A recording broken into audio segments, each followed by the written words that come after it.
Hello, everybody.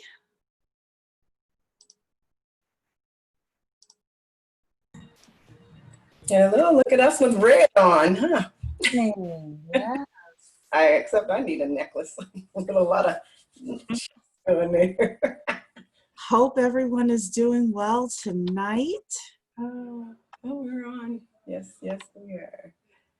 Hello. Oh, and Talisha's here. Good, because we're talking about proof of stake tonight. So, oh, I don't know if you're on mute or why I can't hear you. Can you hear me now? Yes. Yeah, I can hear you now. Hey, Rich, welcome. Okay, let's get here live on Facebook. Hi, Khadija. Welcome to you as well. Oh.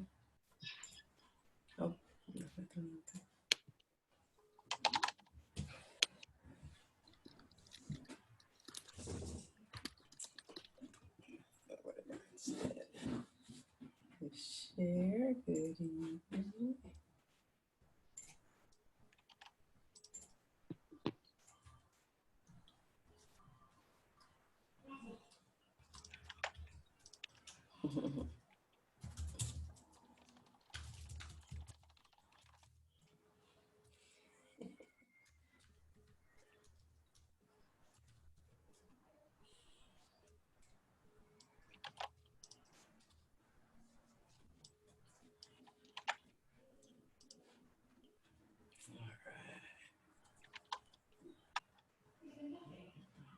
Okay. Hey, Daniel, how you doing? Looking forward to hearing from you again on the panel. Rich is saying he likes my glasses. This is old age, Rich. Old age. Oh, glasses are Need my plus ones. And they're certainly fly, so she knows I have a theory that people who don't need glasses and who wear them for a fashion statement always look cute. And again, exactly. people who don't, I have to wear them. I never look that cute in glasses. Yeah, well, so Sydney, I think Stinson is her last name. She had some great glasses when I met her a couple of years ago at the BBC conference and in Baltimore that we had. And we are planning on doing something very small, hopefully in Los Angeles. I got to get in touch with Naja and see what day, or in Detroit, depending on what Dr. Keisha can come up with. But when I say very small, I mean like 20 of us getting together on some sofas, laughing it up, talking blockchain, doing some business. But nothing like super organized. It's going to be more of a, hey, let's get together and strategize about some stuff, but do it in more of a comfortable setting. Mm-hmm. So, that'll be awesome. That way the 5 officers and I won't be stressed about selling tickets and break even and any of that. It's just going to be, hey, we're hopping on the plane. This is where we're going. And we're going to have some fun. We're going to eat some great food. We're going to talk a little bit of business. Brent is doing a great job with leading us in the government contracting space. So, we may have Brent come over and talk about some government contracts and what's happening in blockchain and government contract. But whatever we do, it'll be fun. We'll have my niece hopefully come and talk about being a thought leader and how we could do more and how we can make this money in blockchain. But whatever we do, it's going to be more of a 2-day strategy conversation and not some huge, hoopla with speakers and all of that, just because I don't have the bandwidth and neither does any of the other officers here, but we definitely want to see everyone in 2021.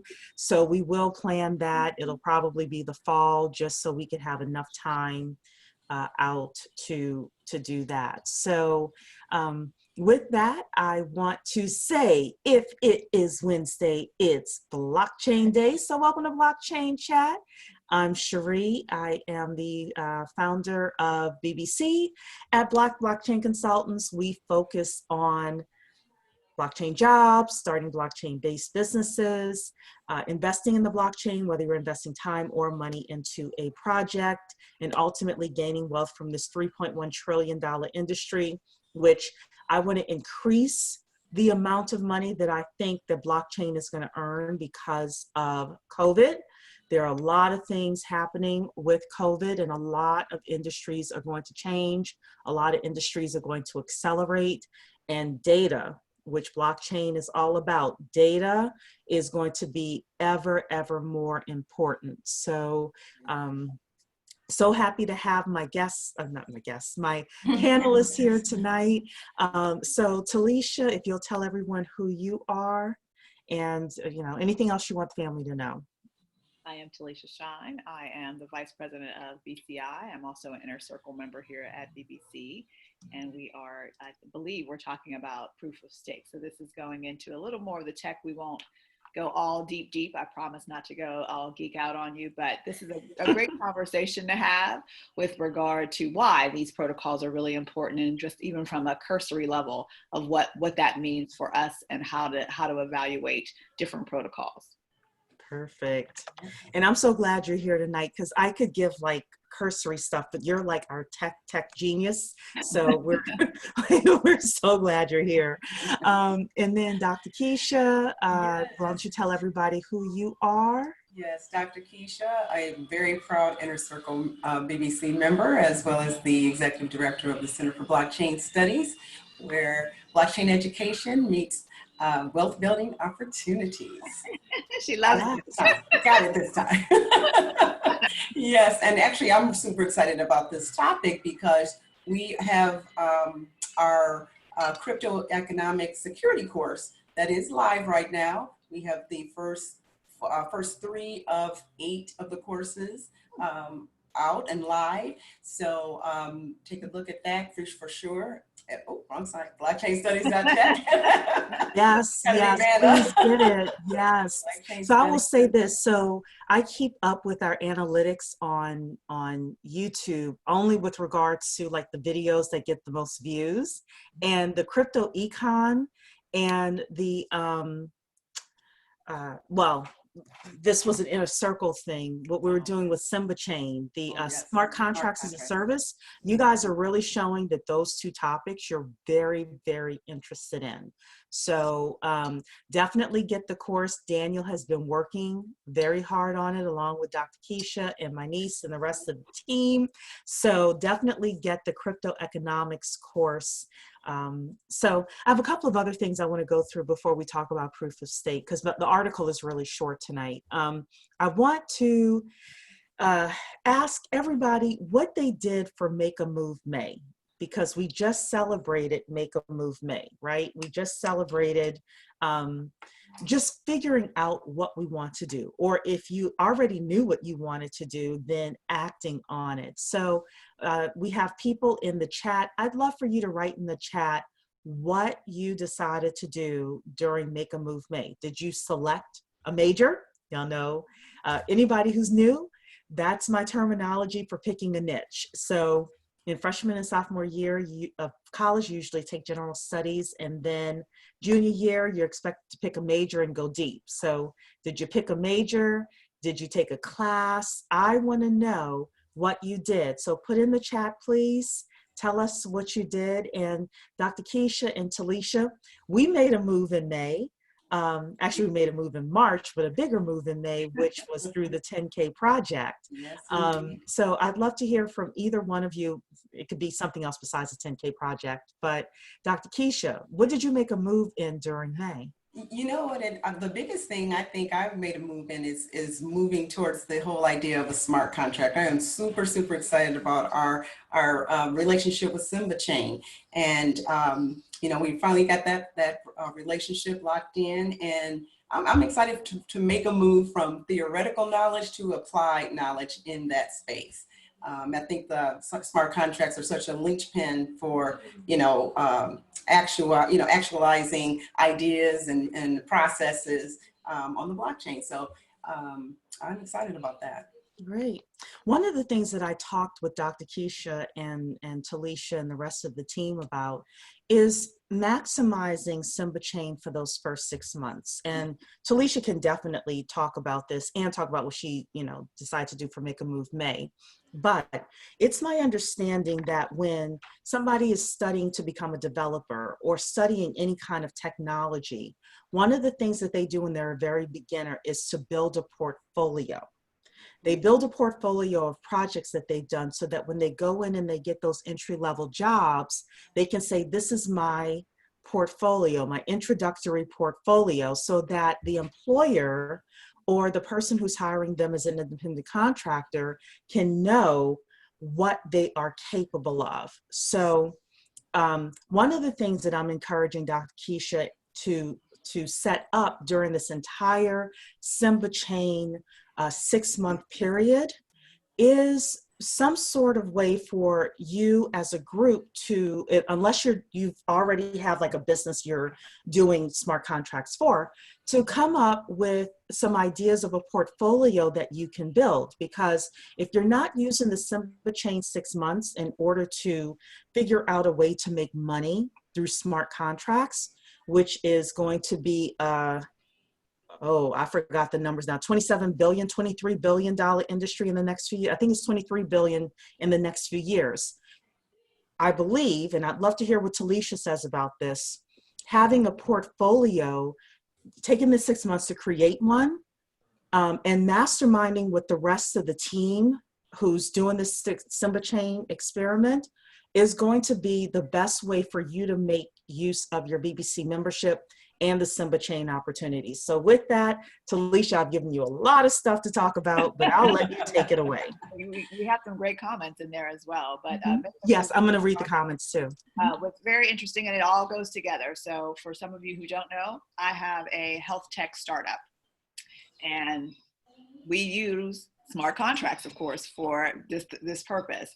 So in the month of May, we both actually pitched for Innovation City, which was a great opportunity to kind of have that exploration, which gave us great feedback. And I had done an accelerator with the same health tech startup. And it, again, just resonating with people how simplistic it is, but again, having those smart contracts and having the experience. I think this is where, you need a vocational aspect to any kind of career that you have. Even if you're not going to be the heavy coder, you have to have some exposure to the actual coding process. And this is the best example of it. I actually talked to David today, and as I told him, the one thing that is great about this is that it has a very GUI-like interface. So again, if you have a concept, it's very much a drag and drop kind of, this is what an asset looks like if you're ever used to, flow charting and all of that, which is a very business oriented activity. This merges those two with giving you all the tools that you need from a business workflow perspective. And then it just populates that code in the back end for you. So you have two very distinct assets to work with those Simba chain attributes. You have that front end, which again is a great tool that even again, if you're not the coder, you have something to show from a GUI perspective, which you could take to a UX designer and say, this is the flow, make this work for me, as well as you have the back end code that you can take to a full stack developer or to a blockchain developer and say, this is the basis of my code.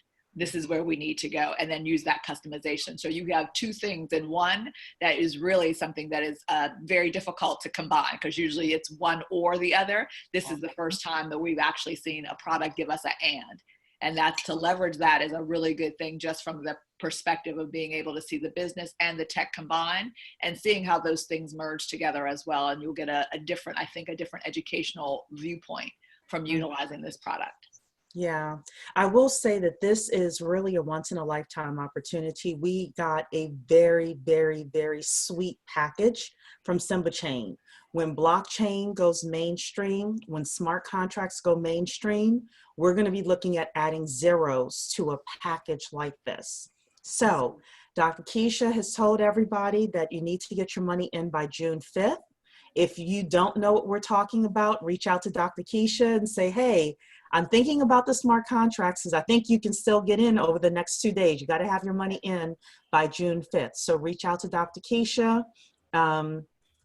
Dr. Keisha, what's your email address? I'm going to pop it right on in there. Okay, she's putting it in the chat for everybody. So I also want to say, Rich called Talisha the tech whisperer.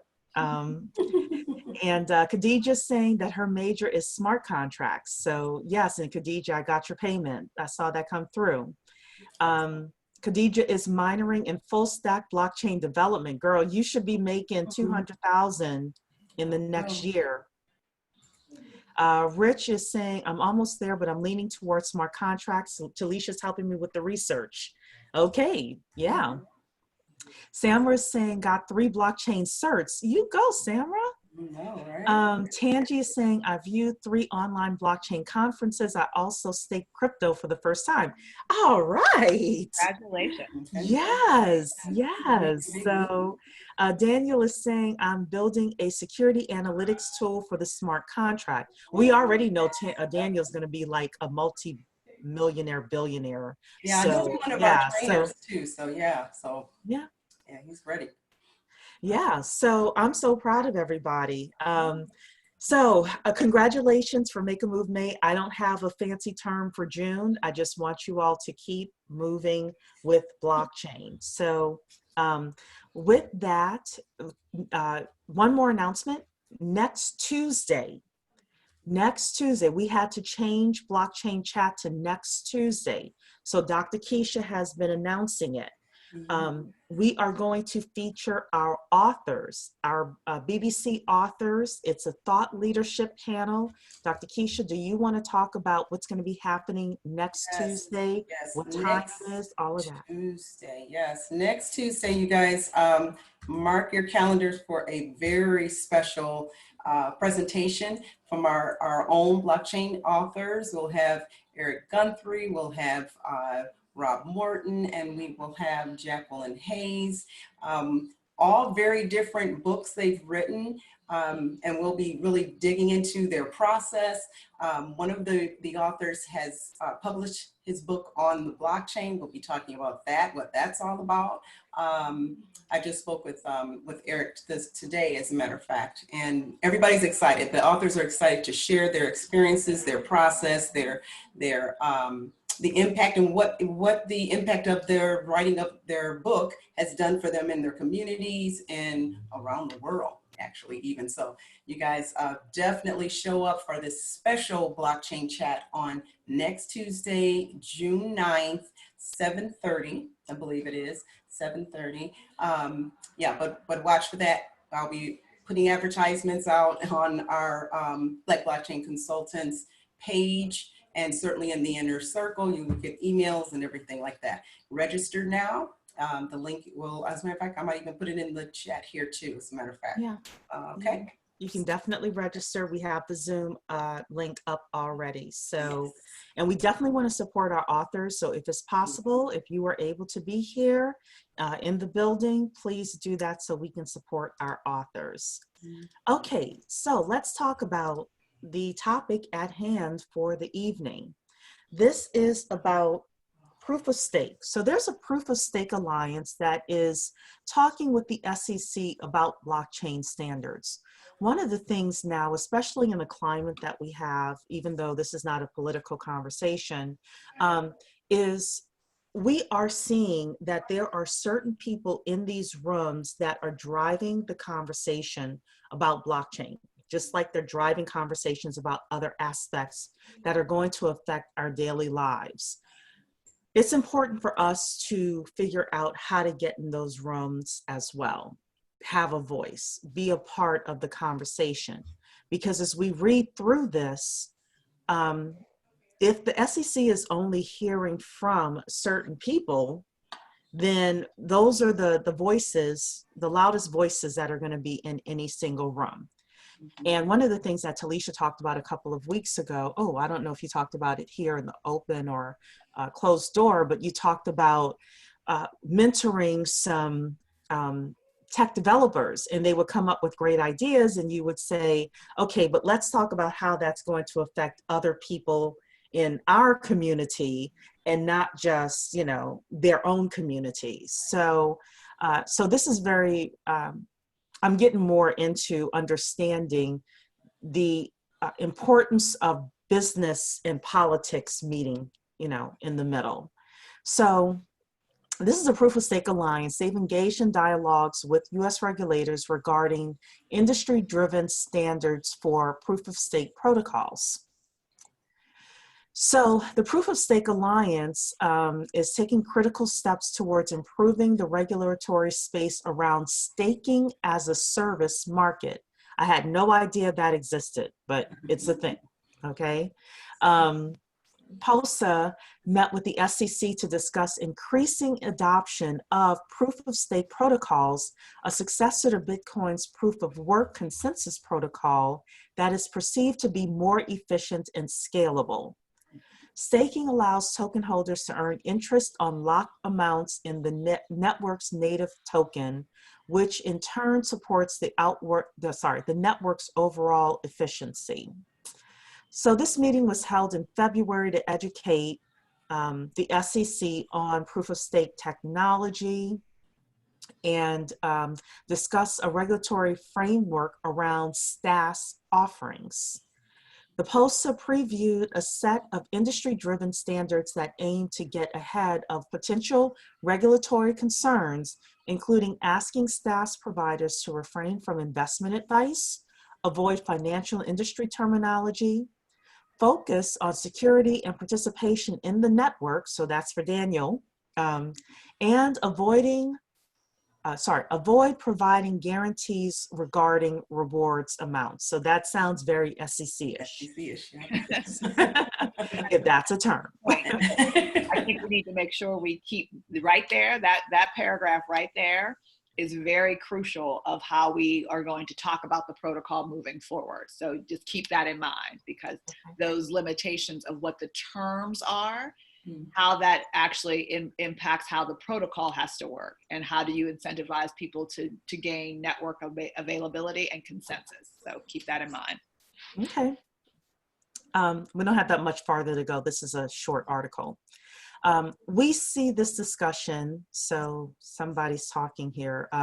Evan Weiss, who is the president and founder of POSA. So he's saying, we see this discussion as an ongoing opportunity to learn from each other, meaning him and the SEC, to help ensure that staking-based protocols have the potential to flourish here in the US, while also ensuring that, that consumers and token holders are protected. So that's very SEC-ish as well. Then I highlight this because Bryce Ferguson, product manager at Coinbase Custody, now Coinbase is involved, right? Okay. Said it's critical that the industry has an open dialogue with regulators in that staking service providers abide by certain standards. By acting together, industry players can help ensure that proof-of-stake networks continue to flourish. Cointelegraph reported on January 30th that Coinbase Custody and Bison Trails have joined the ranks of the POSA, advocating for the adoption of clear regulations on staking proceeds, among other initiatives. So there's a couple of things happening in here. I'm just talking from like a macro point of view. Coinbase is setting itself up to be the Facebook of the blockchain world. So whenever people talk social media, whenever somebody has to go to Congress in order to testify, it's usually who? Mark Zuckerberg, who is the founder of Facebook, right? He is the guy.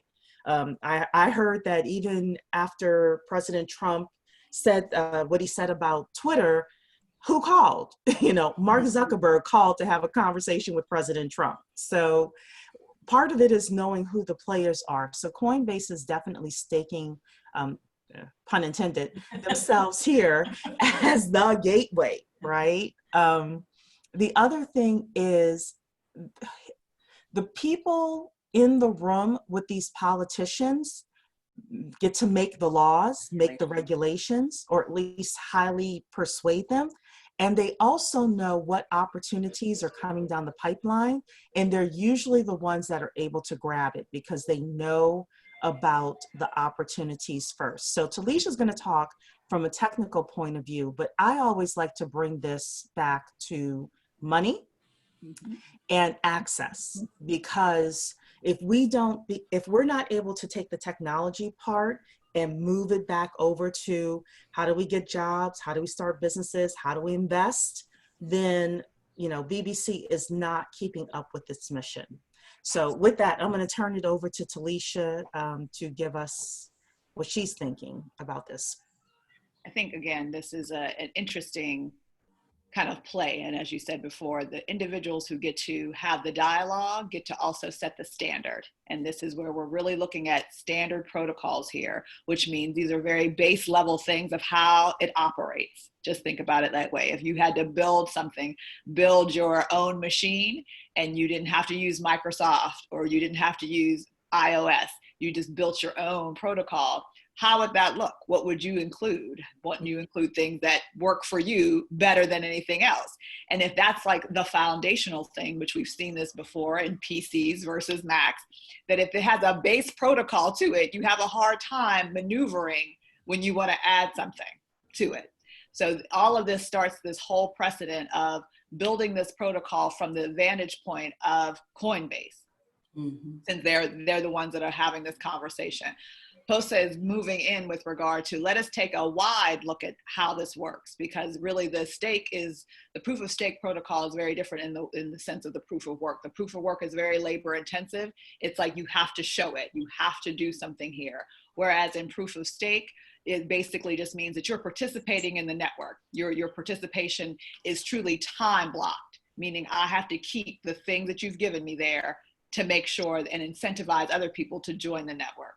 So we have two different ways of looking at how the consensus is given, really from a participation standpoint, or really from a proof of, let me show you how this work has been done. So that changes in a lot of ways, where the labor intensivity is changed greatly. And also, again, the incentivization. And that's where this word of interest and dividend and yield, because you can't get away from proof of stake, means that you are staking your native token or whatever it is, you're staking your claim in that network.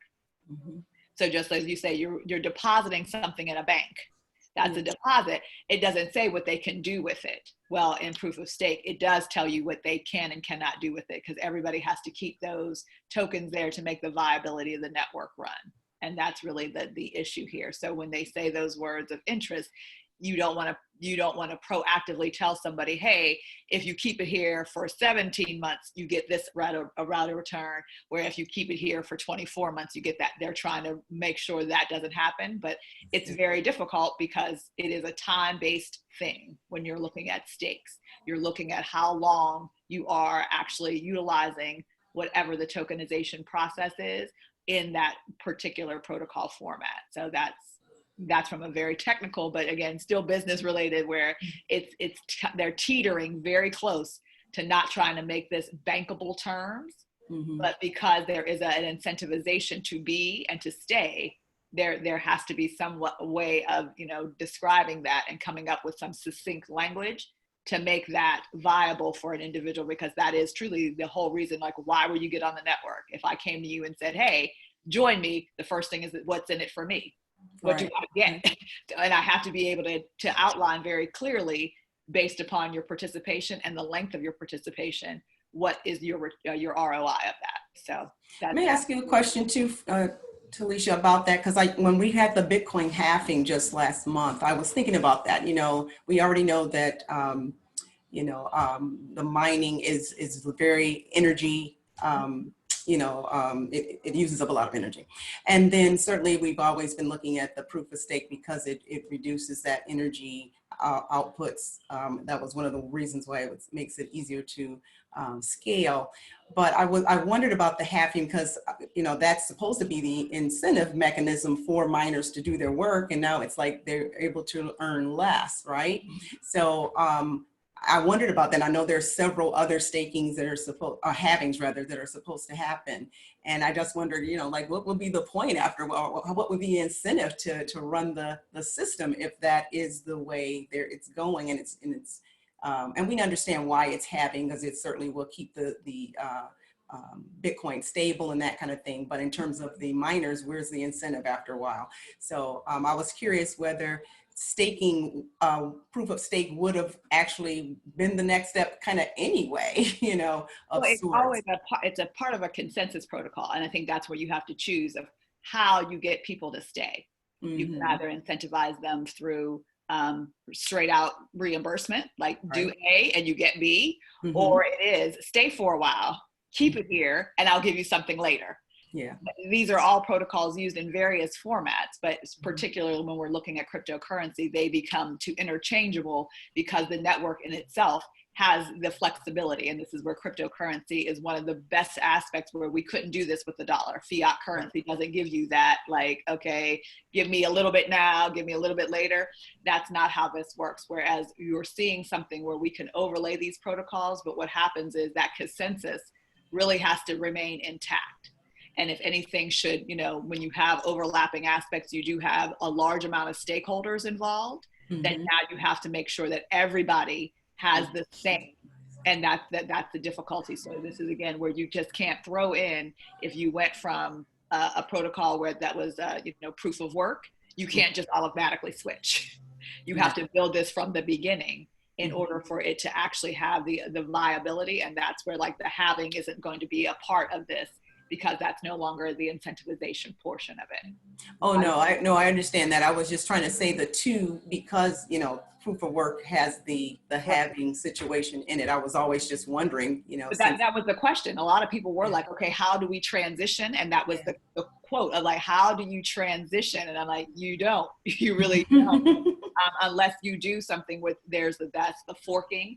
And then truly becoming a parallel blockchain, that's when we're getting into different layers and other things. But that's really where that could happen. And you could see that. And we may even see that with interoperability, where there may be very viable a blockchain protocol, a Bitcoin protocol being rode on two different aspects. And then you get to choose, like, okay, I truly want to select the proof of work, and I'm going to stay there. And then maybe I have something over here in the proof of stake world. But again, that's where the investment, this is where the portfolio diversity would come in. Where are your cryptocurrencies? How are you handling them? And where are you getting your return? And that, again, is like, am I getting interest? Am I getting something of a return value here? What are those things to incentivize me to participate on that network? And we're going to have that conversation over and over. And that's where the biggest thing, it's not so much the return. It is, how do I get it? When do I get it? Because we all know that the cryptocurrency is a viability, but how do I return? How do I get that ROI? That's always going to be the very next thing that comes from this, if we put this in place. Yeah, so it seems to me, so first of all, it's interesting that you mentioned Bitcoin, because Bitcoin is decentralized. There is no, there's no, like, single person or group of people who are fighting for, at least I haven't seen, the Bitcoin protocol. Like, this POSA group and Coinbase are fighting for STaaS. And I also wonder, because you mentioned portfolios, I also wonder if the play here is ultimately going to be the decentralized world versus a centralized world. Because at the end of the day, no government can control Bitcoin. But maybe they're trying to figure out the alternative, because they know that digital money is, like, here. It's definitely, you know, here. Maybe I wonder, the conspiracy theorist in me, whatever it is, I wonder if what the SEC and the government, not only US, but globally, is trying to do is figure out, hey, maybe we can use, you know, proof of stake as our way of keeping our fiats relevant and keeping our digital, you know, our dollars digital and relevant as well. Digital assets and cryptocurrencies is the key, again, to the whole aspect. We're going to see the run for digital assets are definitely going to show you proof of stake, because they're the easiest to convert, and they're going to, that's where, again, we know how to do that. We know how to make deposits. We know how to get interest and dividends. So with that, that's where the digital asset, but trying to go to a true cryptocurrency, unless they come up with their own, and this is another aspect, and I think it even said here, they said a native token. Yes. They say a cryptocurrency. They're not trying to do it with a crypto, because that it would be too difficult. And again, the protocol wouldn't always match that as well as it would for a digital asset. So keeping that in there and moving to digital assets for the government would be viable, and they need a way to control and to monitor, and again, to incentivize, because if no one participates, if everybody's in a Bitcoin world, the digital asset actually will lose its value. Yeah. You know, and Yeah. you brought up, Cherie, about Coinbase, you know, Uh-huh. them being the biggest, you know, kind of the first go-to for most people who kind of are making that first step into cryptocurrency. And we know that a lot of the friction with, you know, cryptocurrency transactions and such is like, you know, what do you do in terms of cold storage? So I know in terms of Coinbase, one of their features is going to be that they will be a provider of cold storage to keep people's crypto and assets safe, you know, and they're, you know, that's what they're be featuring by being Coinbase and encouraging the public to participate in their particular platform, their staking as a service platform. And that's also another STaaS. So again, this is where the acronym comes too crazy. It's because it's storage as a service as well. Yes, that's right. Yeah, so there's two different STaaS, and so everybody's like, what does that mean? It's, yeah, it could be storage as a service or it could be staking as a service. So depending on what you're doing, but Coinbase is trying to make a strong move in being, again, an all-in-one service provider. Yes, that's what they have, something called Coinbase. Well, I mean, they I know that they raised a whole lot of money, so they have to pay investors back, and they really are doing this as a big play. So Talisha put in the chat that if anybody has questions to let her know. I do have a second article here that we can go through as well if you want to do that. Rich, first of all, is asking, do any of you own coins or tokens? Yes. Yes. Yes. That's how we got into this whole thing. We all have our own portfolios. Yes, we do. We do. So I will admit personally, I started off in crypto, buying Bitcoin, Ethereum, I have Tron, I have like other cryptos, but then when I found out about the blockchain, I'm like, oh, this is where the real money is. So I have not bought any crypto, not even Bitcoin, in the last 18 months, personally, just because I've been engrossed in blockchain. But yes, we do. Yes. So I want to just throw this in really quickly because this was in our Facebook group, our BBC Facebook group, and Sarita Hines actually said she was watching it. So I said, oh, well, let me really figure out what this thing is, because I kind of glanced over it at first. You know, I was like, Google's in the blockchain. Yeah, of course they would be. Of course they are. Yeah. But then when, you know how certain people, you know, when they say, hey, I've been watching that, I'm like, oh, well, maybe I should watch that a little bit more closely. Yeah, right. What's happening? Yeah, talk about FOMO. Yeah, right.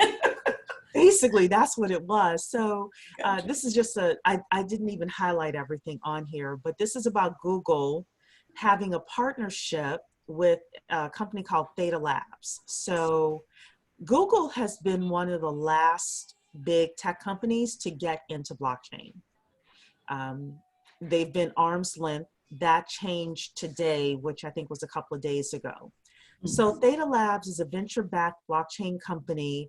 They struck up a partnership with Google Cloud, which is a subsidiary of Google.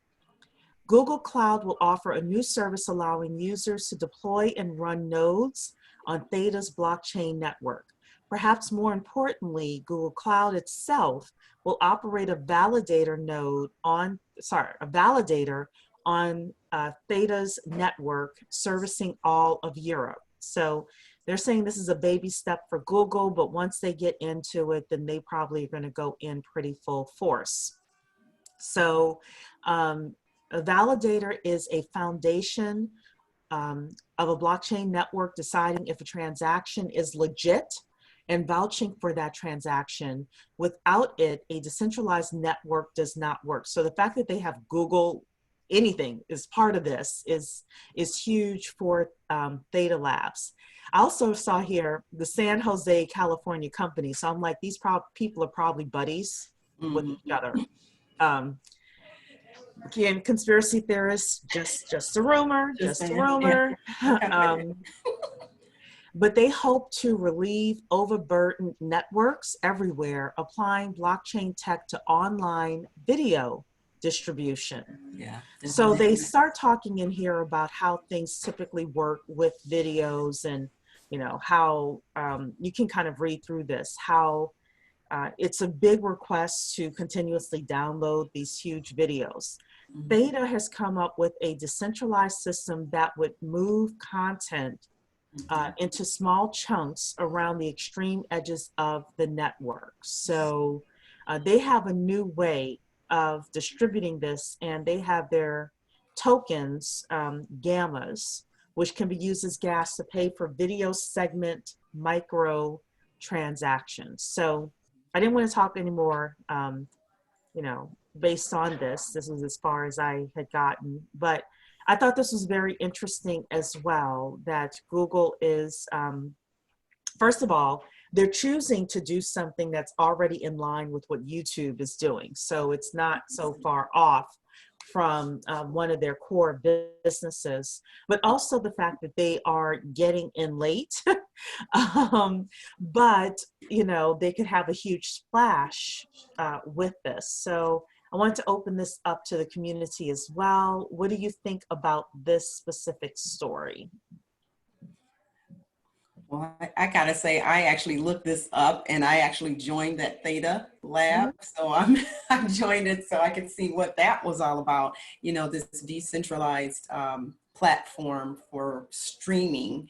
And it really has been around for a long time. So, you know, again, it just kind of encouraged me because it lets me know that there are a lot of projects and things going on, and this is why we exist as our, you know, our BBC group, is to get in early, really get a good understanding of these things, and then the big boys are coming. You know, they're coming. You know, they're coming to potentially buy your ideas out, and yeah, another thing that was interesting too. It looked like they were starting in Europe.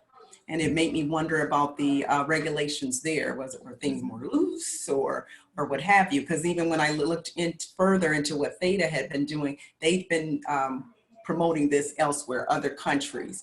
And it's been around for probably a couple of years now, as a matter of fact. So yeah, but it looks like it's just a bunch of gamers on there at this point. You know? Well, that doesn't surprise me. So we've talked about that bell curve.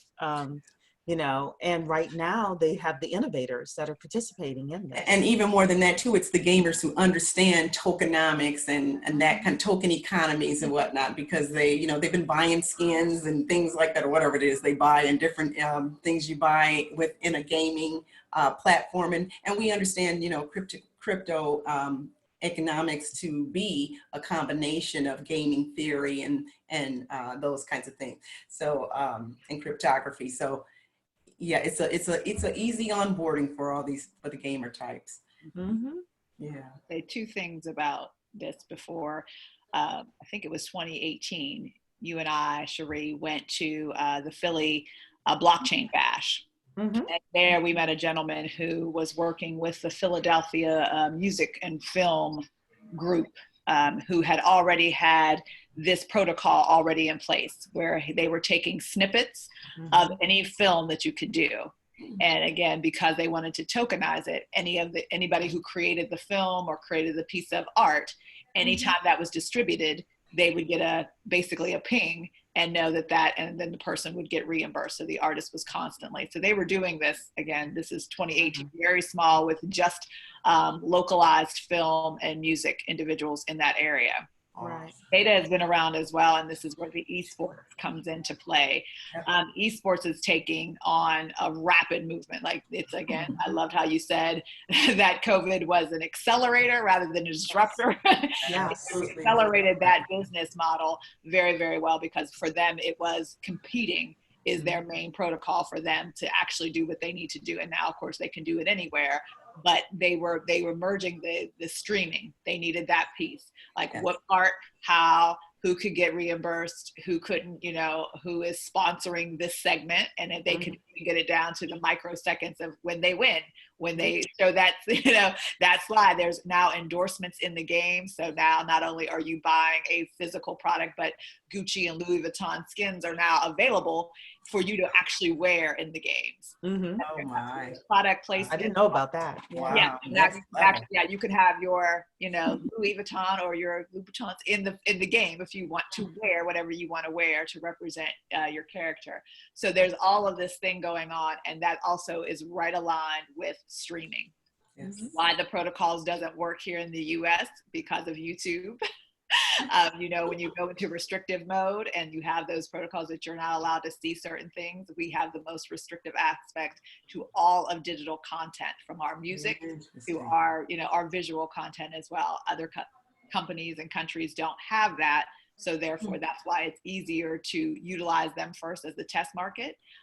They don't have those restrictions. They do have GDPR, which is, you sign up, you do whatever, but that's all wrapped into there.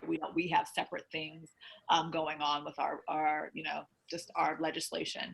So that's why these two things are going to pick up speed. And Google has been in the game, not overly, announcing what they're doing, but they've been very strategic about what they want to do with supply chain, for example, is a really great aspect of what they've been doing, kind of undercover, in the sense of like, they're not populating it like, hey, we're doing this, but they have come up with a strong aspect, and they also have patents pending with regard to their protocols for supply chain. So this is all in line for them. Big time. Yeah, Yeah, why wouldn't Rich is it be asking good? about VPNs.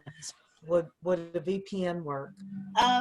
In some aspects, if you're talking about virtual private networking, it does. And then sometimes it's actually inhibiting, because again, this is where a node would have to be able to be recognizing everything, and it's not going to check. It's going to validate you by being on there, but that in itself is the decentralization that happens automatically on a blockchain. So that level, that's the application level of a VPN, now has been replaced with the application level of the actual platform. So you really don't need it as much. There's going to be some places where we're going to see this specifically in probably permissioned blockchains, where you'll still see that, where I need certain access and therefore I need to go beyond the initial access you gave me, and that will be somewhere else. But again, it will be all permission based, and more likely at a different level than that application level. Yeah, so that is our, I guess I'm gonna call it a show. That's our show for the evening. If people have questions, if people have questions, definitely you can reach out to us. Don't forget, next Tuesday, the 9th at 7:30, we're having our authors come in, our BBC authors. They are coming in to talk about their specific projects, how they got those projects off and running. There's a guy, Paul Brunson, that Talisha introduced me to virtually, who had he has great podcasts every Monday and Friday. Like, they're really, really good. So I would suggest people listen to them. But one that he did recently was how to become a thought leader. And he had some great content in there and perspective that I had not heard before in regards to the types of content that you post and how you can monetize being a thought leader and things like that. So, if you're thinking about becoming a thought leader, we are going to have our BBC Thought Leadership program that's coming out. Talk to my niece Richardson about that. That should be hopefully coming out in the next couple of months. We have some big plans with that. We're also going to have probably an internal BBC business meeting that's outside of our fourth Mondays of every month. We're going to talk about some of the things that we have coming up, because you all know, does anybody know what's happening in the next year? In the next year, what's happening? I do this quiz like every couple of weeks. In the year, next summer, does anybody know? We can put it in the chat.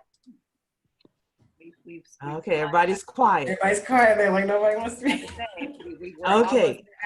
We're at month 10 now. It was supposed to happen between 12 and 18 months of something happening. And now we're at month 10 right now. We're at month 10. So this goes back to the whole make a move May thing as well, because I want y'all to get a major. So what's happening is that there's going to be, well, I'm sorry, blockchain, the legacy protocols are going to be updated. There's going to be a lot of money made in the next 10 to 12 months within blockchain because the legacy protocols are going to be updated. We had a huge conversation about that earlier on in the year. So you want to get ready. BBC is all about the business of blockchain. You want to get ready. There will be blockchain jobs. There will be blockchain-based businesses started around this. There's going to be a lot of opportunity. And we keep showing different opportunities that are out there around the smart contracts, around tokenization, everything from business analysis to coding and everything in between. It's the original protocols, but what happens is now they have to do the integration pieces.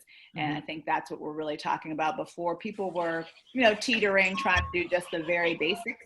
And now they have to upgrade the system because now we've had forks, we've had different aspects, and now they understand the due diligence going into it. They need to overlay their business processes, which they did not do. They just stuck a protocol in there and was like, okay, let's run it. Now they have to merge their business into it, and that becomes the issue. So this is also where business people, who, if you're a business analyst, as somebody who can go in and write specifications, ask the right questions, any of those really great people who do the documentation, PMs, any of those individuals can have a great time because there's going to be a surge and a need for those individuals very, very quickly because, again, they stuck something in and now they kind of have to go back. And so it's a reverse engineering process. And those individuals who can capture that process, ask those questions very well, instantly have a job, and now they'll have to stick with them because this is going to take a little bit longer. Business protocols are different in the sense of how I have to merge my business and different units into this business protocol, and then to have a blockchain. So it's a heavy hitter to try to transition, and everybody is integrating and upgrading. So just think about all of those things in every business that you've had, try to just think of when you take Microsoft 10, how everybody got to be rolled out and you got to take everybody like, okay, make sure you save your machine, all of that. Just think of that on the largest scale of your infrastructure, not just your protocol, not just your operating system. You're trying to revert your whole business to a new thing while maintaining your current business operations. So that's what's happening. So so you mentioned some of the opportunities. So let's kind of dig into that for the next 3 minutes or so. So we're looking at overall business. So first, you got to have somebody who is taking the 30,000 foot view and looking at the entire project plan, right? Yeah. So if you're already a PM, you can become a blockchain PM now, right? Yeah. One of the best things you can do, and we talked about LinkedIn last month with Michelle Haywood, and we have that class coming as well, is to at least put your blockchain information on your LinkedIn. So, you got program management. Kamoy Matthews came and talked about being a technical writer. So I heard Talisha talk about documentation. The technical writer thing, Kamoy on YouTube, our YouTube channel, hers was the second most listened to, session out there. Learn how to do technical writing, build a portfolio, take the next 6 months and do 2 projects. If you do 2 small projects, that's your portfolio. You can go in and get these opportunities. And we will be adding, or we already have documentation as part of what BCI is doing as well. So what other opportunities, Talisha, if we're looking at some of the opportunities that are going to be available? So business management, business analysts, functional spec writers, anybody who, like I said, can take a project from one to other. So maybe you're not even the PM, you're the assistant to the PM. You're the person who is gathering all of the legacy documentation, which is hard because it's not there all the time. So you're not only, looking for it, sometimes you have to create it by reviewing and talking to all those individuals who are at that job doing it right now. And you can say, so what's your job?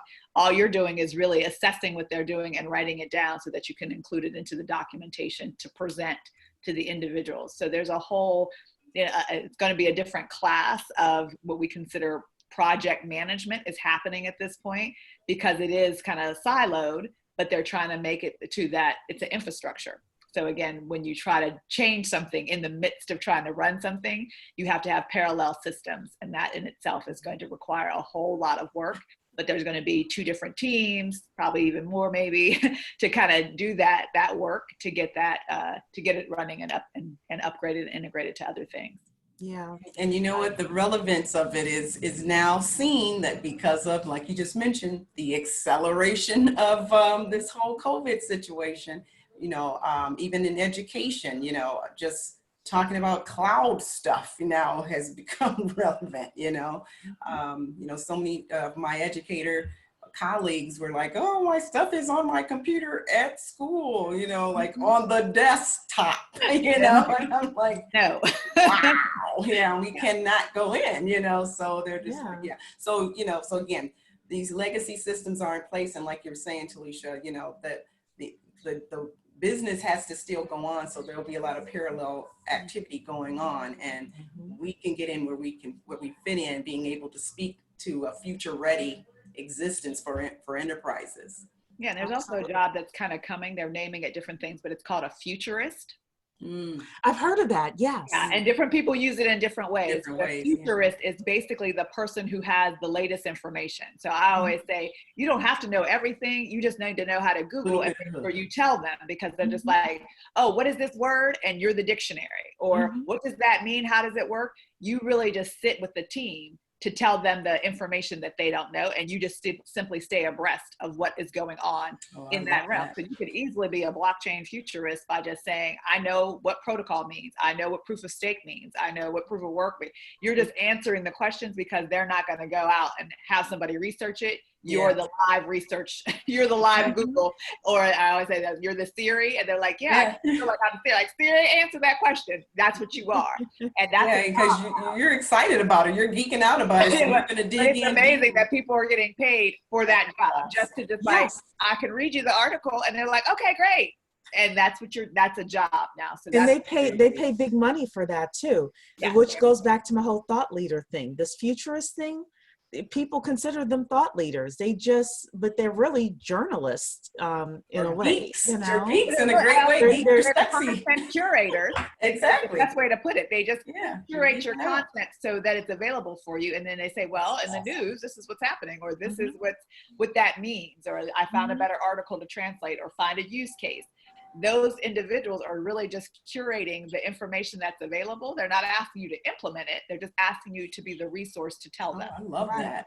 So I will say, with blockchain futurists, if you're thinking about that, I would select an industry or select a use case or something. I would go one step deeper with it, just because it can be overwhelming to be a blockchain futurist for everything. And when you're a blockchain futurist for everything, you may not get the big dollars. But if you're a blockchain futurist for healthcare companies, that's when the big dollars come in. Or a blockchain futurist for supply chain. Get on it. I'm telling you right now. Supply chain. Yeah. Get on cybersecurity, what Daniel is doing, and being the data security analyst. Like, I'm telling you, he's going to make $100 billion. And don't forget your girl Cherie when you do that. But yes, you know, so there's just so much opportunity out there. I'm so proud of all of you. So proud of all of you for, you know, for those of you who have picked a niche, or you're still researching a niche, but you zero down on something, that is one of the best things that you can do. So, well, this is our time now. So one more time, next Tuesday, June 9th, next Tuesday, June 9th, 7:30 is when Blockchain Chat is going to be. So this is our first time. Yeah, this is our first time that we've ever had a change from Wednesday, but we want to be in the building to support our authors next Tuesday at 7:30 Eastern time. And the final thing I'll do is put in a plug for the 10K project. All I'll say is the10kproject.com, the10kproject.com. Become a member, become a founding member. If you agree with the mission and you want to be a part of that. Okay. And I got to put a link too. Blockchainstudies.tech. Get that exciting information that you heard from Daniel. The course is up. It's in its free stage. It is Crypto Economic Security 101 live at blockchainstudies.tech. Get there, check it out. Yes. And if you are brand new, you can also become a BBC member. Go to blockchainstudies.tech. We have a bundle where you can become a BBC member and get Blockchain 101. So we definitely want to make sure that you have the basics as well as any other classes that you need to take in order to be successful. In order to be successful. One more plug for the Simba Chain project too. Membership has its benefits, guys. If you are not a member of Black Blockchain Consultants, you got to join. That's happening inside the inner circle. You got to get in where you fit in. Okay. Yeah, if you want to do anything around smart contracts, I would highly suggest you come into BBC and you join that Simba Chain group and you mastermind with putting together a portfolio. Yes. And then you start contacting, I'll give you something else to do, but it's going to work. You contact every technology recruiter in your area and you say, I'm certified blockchain professional. I've got a smart contract portfolio. You know, if you run across any companies, there are companies, Fortune 500, all the way down to small companies. And a lot of them will use recruiters and use LinkedIn to find you. And one of the things, the statistics. So that's even the better. You can highlight your project on LinkedIn. Highlight your projects on. So all of this is going to be in the LinkedIn course. So we would suggest you get that as well. Put in it. So this is yes. But a lot of companies will, so companies big and small, you know, Accenture, governments, all the way on down to small companies are going to be hiring people. And I know that it's very scary right now because there's a lot of uncertainty in the economy, but these jobs are coming. And if you take a couple of months and get yourself together, you could be in a very good space in the next couple of months. So time to pivot, guys. This is that time. Yes, if you need to pivot, if you have the type of job where you are uncertain or you're just trying to make a move and get a better salary, it's easier to get a raise when you're moving to a new position than to get a raise, you know, from your same company. So yes. So some of you are due for a 20 to 30% increase, and this could be the way to do it. That's right. I see Rich Davis. Yep, investing in me. Absolutely. Yes, invest in you. Invest in you. And we are going to start charging for Talisha's time. As soon as she says, Cherie, I'm going to do it. So you're trying to get her time for free, then you might want to hurry up. Because as soon as she says, yes, you know, put me on Calendly and make people pay, you know, my credit card. I try to give it to you all free. I try to give it away. I'm being the Gary V here. I'm trying to get it. Build your value, girl. You get it. All right, everybody. For real. We're being like the church preacher. This is my last time we're closing.